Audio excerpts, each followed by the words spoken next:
before we put the effects on, let's change the volume of this group to -7 decibels. And for our first effect, we're going to add on EQ8. We'll take our first band, change it to be a low cut ×4, and set the frequency to be 50 Hertz. Now we're going to add on a third party effect. We're going to add Camel Crusher.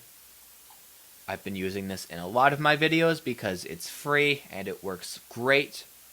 We're going to set this to be the tube warmth preset. Turn off the filter. Leave the compressor off. And now let's play our bass group and we'll tweak with the distortion settings. Don't think a lot needs changed. Reduce the tube, maybe increase the mech a little bit. I think that's good. Yeah, we'll leave it there. Now we're going to be modulating the volume of this drop bass the same way we did the sub.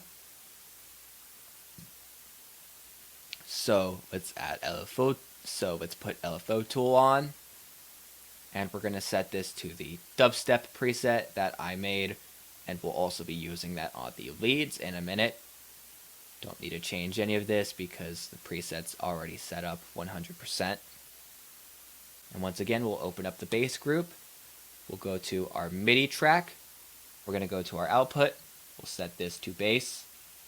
And now we'll go to this little panel below. We'll change it to LFO tool because we don't want Camel Crusher.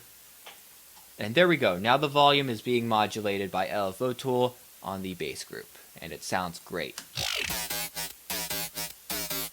Let's hear that in context with the drums.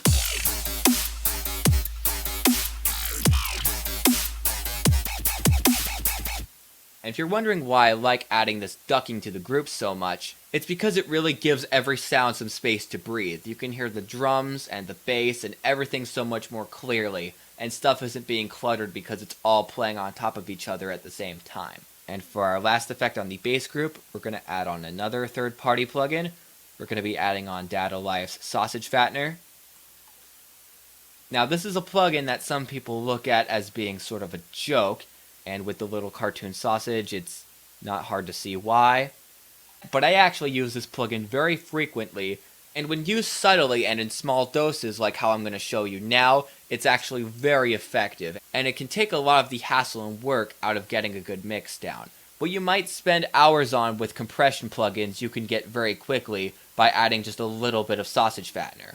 Let's solo the bass group again, and we're going to listen to it, and while we listen to it, we'll tweak with the fatness knob and see if we get a sound we like.